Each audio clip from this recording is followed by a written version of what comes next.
desaprende de tus temores.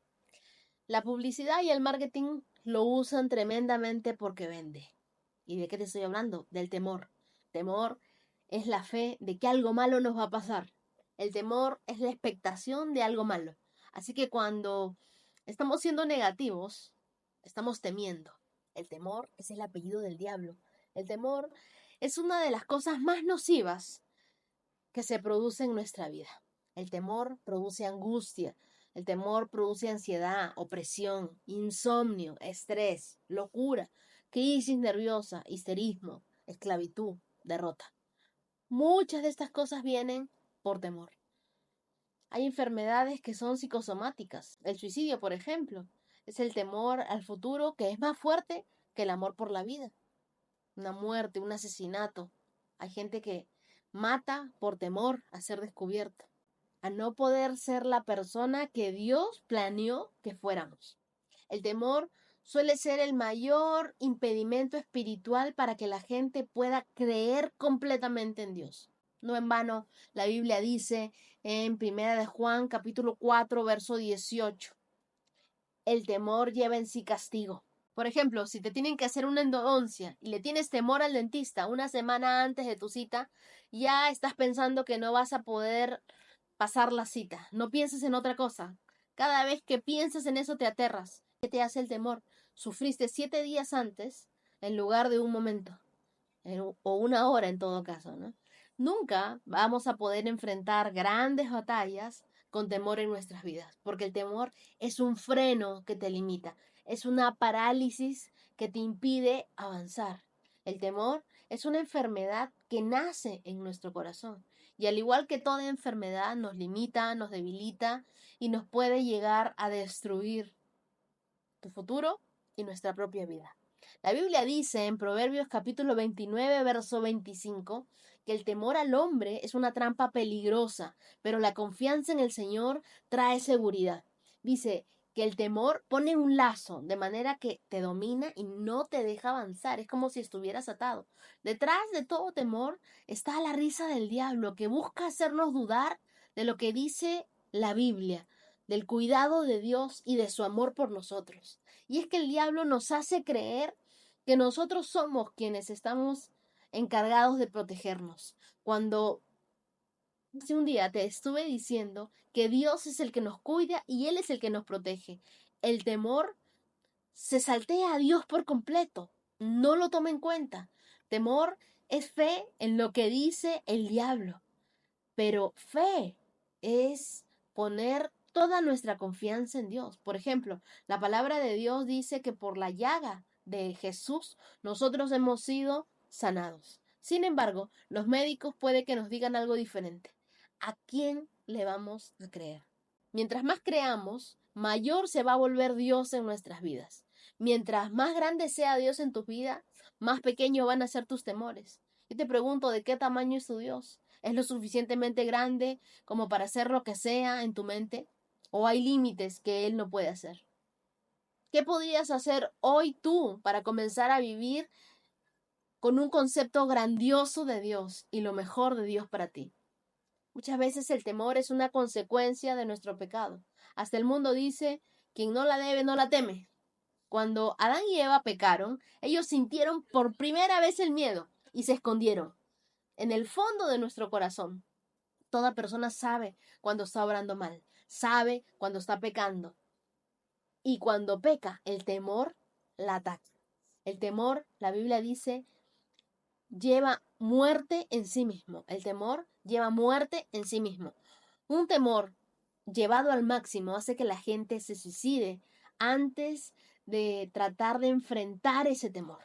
Jesús dijo en el Sermón del Monte, ustedes han oído lo que se dijo, pero yo les digo, ¿qué hacía Jesús? Siempre desinstalaba los conceptos del Antiguo Testamento y los mejoraba con verdades del Nuevo Testamento. Les dijo, lo mismo sucedió con el paralítico, ¿no? En el estanque de Betesda, en Juan 5, cuando le dicen a Jesús, no tengo a nadie quien me meta en el estanque mientras se agite el agua, y cuando yo trato de hacerlo solo, otro se mete antes que yo. Entonces, este hombre se basaba en la antigua superstición. Entonces era prisionero de lo que creía. Pero Jesús, ¿qué hizo? Fue a desinstalarle esa creencia en su mente, a decirle, levántate, recoge tu camilla y anda. Si nosotros no aprendemos a desaprender de nuestros temores irracionales, esos conceptos erróneos que tenemos en nuestra mente, eso que nos impide llegar a ser lo que Dios quiere que seamos.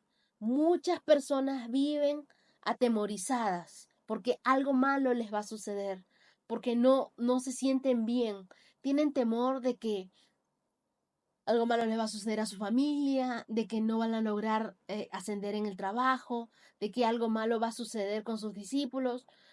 Y lo más fácil es sacar de la mente los viejos pensamientos que poner nuevos pensamientos en ellos. Entonces, ¿qué es importante?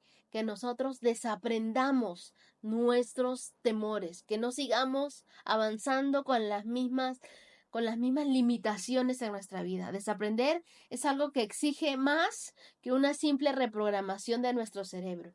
Necesitamos usar nuestros nuevos conocimientos para enfrentarnos a nuestros temores y vencerlos. La forma en la que tú pienses sobre Dios va a determinar en quién te vas a convertir. Tienes que ser intrépido, tienes que ser valiente, fuerte y tener las agallas suficientes para cumplir con la misión que Dios te ha dado en esa tierra. Te recuerdo que el enemigo anda como león rugiente buscando a quien devorar. Y hoy estamos viviendo una situación muy compleja, ¿no? Muchos temen al futuro. ¿Qué pasará? Si ya se acerca el fin del mundo, moriré, voy a conseguir empleo. Hay gente que tiene temor a envejecer, otros que tienen temor a que llegue la menopausia, temor a morir de tal o cual enfermedad, temor a la soledad, temor al rechazo, temor al fracaso. La ansiedad, la preocupación son dos seudónimos del temor. El enemigo trata y nos manda dos tormentos para aplastar nuestra fe, de modo de que no podamos vivir en victoria. La ansiedad y el temor. Los nuevos problemas de salud mental con los que muchos nos estamos enfrentando en este tiempo. Algunas personas son adictas a preocuparse y cuando parecen tener una tregua, entonces empiezan a preocuparse por otros y viven preocupadas. Si tú paras preocupado, no vas a poder vivir la paz que Jesús ganó para nosotros en la cruz. La Biblia dice que el castigo de nuestra paz fue sobre él. El día de hoy yo te pregunto, ¿tú estás viviendo en paz? Algunos me responderán, sí, estoy bien. Entonces, ¿por qué te estás preocupando por otras personas? ¿Por qué estás trayendo preocupaciones a tu vida? Vive y disfruta la paz que Dios ya ganó para ti en la cruz del Calvario. Si tú paras preocupado, no vas a poder vivir la paz que Jesús ganó para ti. La preocupación es tener la mente en algo que produce turbación, que produce ansiedad, que produce amedrentamiento, temor, pánico, desasosiego. Es atormentarse uno mismo con pensamientos perturbadores. El diablo usa esos pensamientos, usa la preocupación, ¿para qué? Para maltratarnos. Dios nos dice que nosotros podemos estar seguros porque Él tiene cuidado de nosotros. El libro de Mateo, capítulo 6, verso 34 dice, no se preocupen por lo que sucederá mañana, pues mañana tendrán tiempo de hacerlo. Ya tienen suficiente con los problemas de hoy. Y Jesús nunca huyó de nadie ni de nada. No tuvo temor a entrar al templo cuando supo que los fariseos estaban conspirando con quitarle la vida. No le tuvo temor al lunático que llevaba consigo una legión de demonios.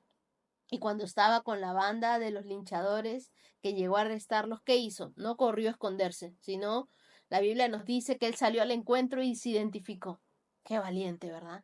Jesús nunca salió huyendo de sus detractores o de quienes los perseguían. Él era el de los que daba la cara. Se necesita fe para doblegar el problema del temor. Es imposible vencer el temor sintiéndonos culpables por esa emoción. En ninguna parte de la Biblia encontramos que Dios condene a una persona por temer. En cambio, Él constantemente alienta a los que temen con declaraciones como no temas, yo estoy contigo, que dice Isaías en el capítulo 41, verso 10. La Biblia nos dice 365 veces, no temas. Una para cada día del año. Cuando nosotros tenemos temor, nos sentimos solos con nuestros problemas y estamos abrumados por ellos. En cambio, la fe acepta el hecho de que el problema es demasiado grande para nosotros y también el hecho de que no estamos solos con él. Nosotros tenemos a Dios con nosotros. La valentía consiste entonces en hacer lo que sea correcto, sin que nos interesen las circunstancias o las consecuencias. Cuando tú te pones en esa posición, en la de que no hay defensa posible, esto prepara el escenario para que Dios se manifieste. Entonces toma riesgos y comienza a hacer las cosas que valgan la pena y dejen a la gente boquiabierta contigo. La meta de la vida no está en la eliminación de todos los temores. La meta está en reunir la valentía moral suficiente como para enfrentar tus temores. Si algo te da miedo, hazlo, pero hazlo con miedo. Dios no nos ha dado un espíritu de temor. La Biblia dice en 2 de Timoteo 1:7, el espíritu, que es el don de Dios, no quiere que temamos a la gente, sino que tengamos fortaleza, amor y dominio propio. El temor es como una vocecita que debemos apagar, porque te forma una idea falsa de lo que no eres y lo que no tienes o de lo que no puedes hacer. Cosas que nunca alcanzarás, que nunca lograrás o que nunca serás. Pero alerta, porque esto va en contra de cualquier meta que tú tengas y puede ser la muralla que debas derribar para poder avanzar. De lo contrario, te va a bloquear y va a retardar tu sueño o tu meta. El temor nos debilita definitivamente, nos resta la capacidad de ser exitosos, de relacionarnos, ya que ni hemos dado un paso cuando ya estamos pensando en el siguiente. Así como bien dicen, si dejas salir tus miedos, tendrás más espacio para poder vivir tus sueños. Vive tus sueños. El miedo no se puede eliminar, pero sí vas a aprender a domarlo, a dominarlo. El puente entre el miedo y los sueños se llama acción. Entonces empieza a hacer algo hoy para avanzar hacia tu meta. Rompe con el miedo, patea los temores, que no son solamente parte de tu imaginación y tu mente, porque no son reales. Tú puedes, tienes que atreverte a hacer algo aunque te dé miedo. El momento es ahora. 365 con Dios, con Wendy Necio Sub.